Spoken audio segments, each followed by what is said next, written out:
At 6 a.m. Saturday, I stood in my driveway holding coffee when two police cruisers rolled up, lights flashing, while neighbor Denise screamed into her phone.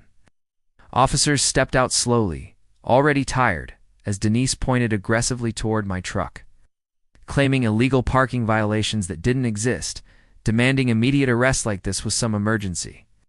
I glanced at my perfectly parked truck sitting inside my own driveway, on property I legally owned, wondering how something so normal had become a neighborhood crisis overnight.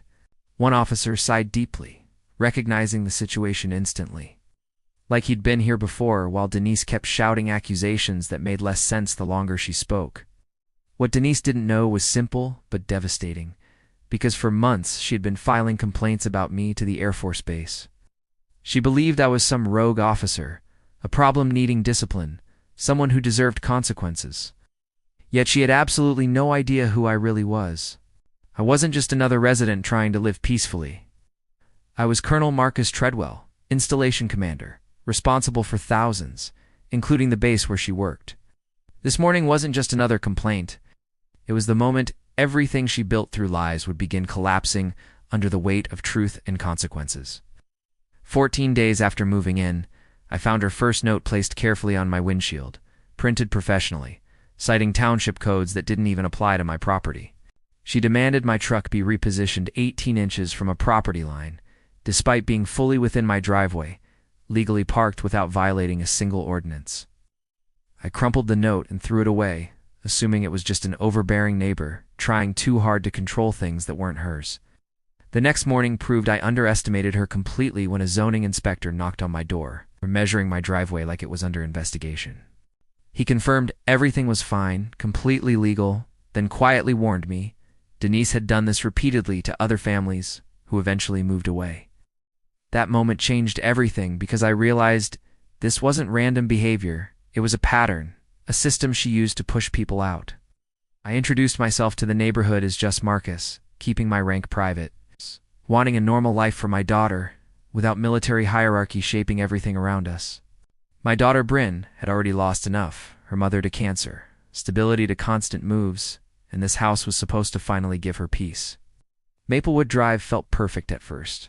Quiet mornings, friendly neighbors, simple routines, everything we needed to rebuild something stable after years of disruption.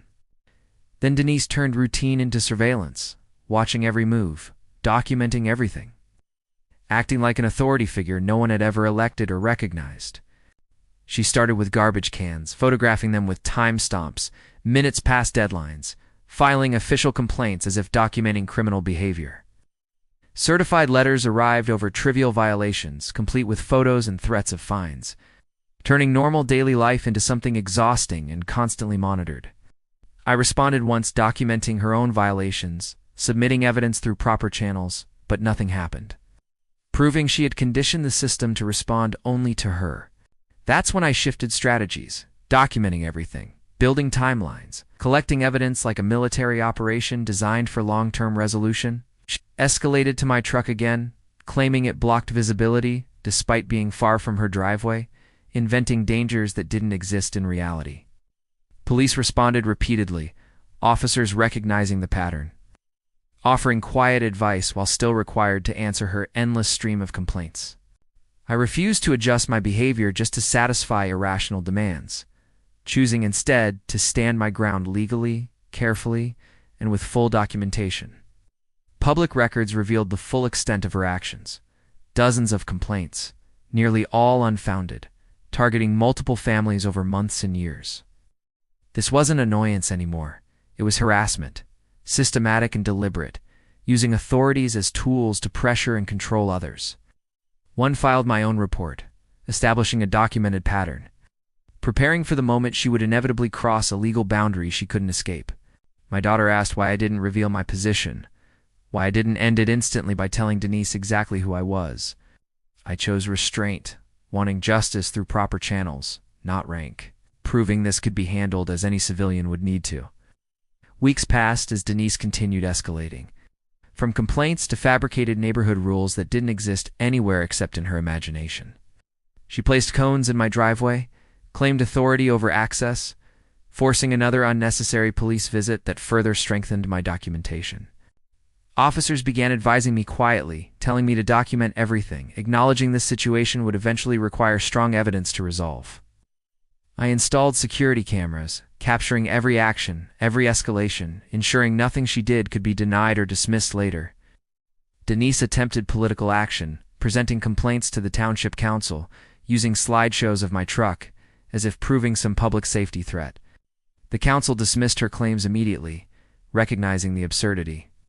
But Denise only grew more aggressive after being publicly shut down. She called my base, demanding action against a rogue officer, unknowingly reporting me to my own command structure. That moment confirmed everything. She had no awareness of reality, only her version of events shaped by control and assumption. Evidence continued stacking, complaints, reports, interactions, all building a clear picture of harassment that would be undeniable in court. Then came the legal threat, a letter from her attorney demanding money, restrictions, and compliance with fabricated rules. Instead of reacting emotionally, I contacted legal support, confirming the claims were baseless, even dangerous for her position. I filed requests for records on myself, uncovering multiple false complaints she had submitted through federal channels. Each complaint had been investigated and dismissed, wasting time, resources, and effort simply because she refused to stop. That escalation shifted everything, moving her actions from local nuisance into potential federal violations with serious consequences. I prepared carefully, building a comprehensive case, not rushing, allowing her to continue revealing more mistakes. Neighbors began stepping forward, sharing similar experiences, confirming patterns that extended far beyond my situation alone. Together, we built a collective case, statements, evidence, timelines. Proving this behavior affected multiple families over years. Denise escalated again, posting false accusations online, attempting to damage my reputation publicly with fabricated claims. I documented everything instantly, capturing posts, shares, and comments before they were removed by moderators. Then came the breaking point: vandalism, my tires slashed, vehicle damaged, clear evidence of targeted escalation. Cameras recorded everything, capturing the act, adding criminal behavior to an already extensive list of violations. Police documented inconsistencies in her statements, strengthening the case even further as her lies began collapsing. Just when it seemed she couldn't escalate further, she weaponized something far worse: Child Protective Services. A false report targeted my daughter, questioning her safety, forcing an investigation into our home. The case was immediately dismissed, but the damage was emotional, crossing a line that removed any remaining restraint I had. That moment changed everything. This was no longer just about harassment, it was about protecting my family completely. I finalized the case, organizing everything into a structured, indexed binder that documented every action she had taken. Legal support prepared responses, ensuring every detail was backed by law, procedure, and undeniable evidence. The court date was set, both of us filing restraining orders, her claims unsupported, mine backed by months of proof. The night before, I prepared my uniform, knowing tomorrow she would finally understand exactly who she had been targeting. Courtroom morning arrived, quiet tension filling the space as both sides prepared to present their cases. Denise entered confidently until she saw me in full uniform, realization hitting instantly, her confidence collapsing into panic. Her attorney recognized the situation immediately. Understanding the severity of everything she had initiated without awareness, proceedings began, her claims presented first, lacking evidence, relying on vague accusations without support. The judge quickly questioned the validity of her arguments, demanding proof that simply didn't exist. Then my evidence was presented, structured, clear, overwhelming in its detail and consistency.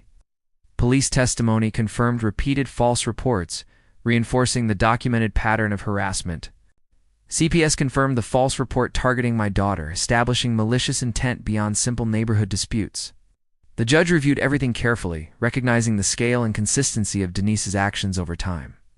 Her restraining order request was denied immediately, dismissed due to lack of evidence and credibility. Mine was granted fully, no contact, distance enforced, violations leading directly to arrest. Additional charges were referred, including false reporting, harassment, and potential federal violations. Denise attempted to argue, but the outcome was already clear.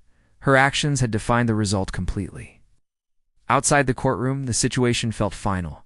Months of tension resolved through proper process and patience.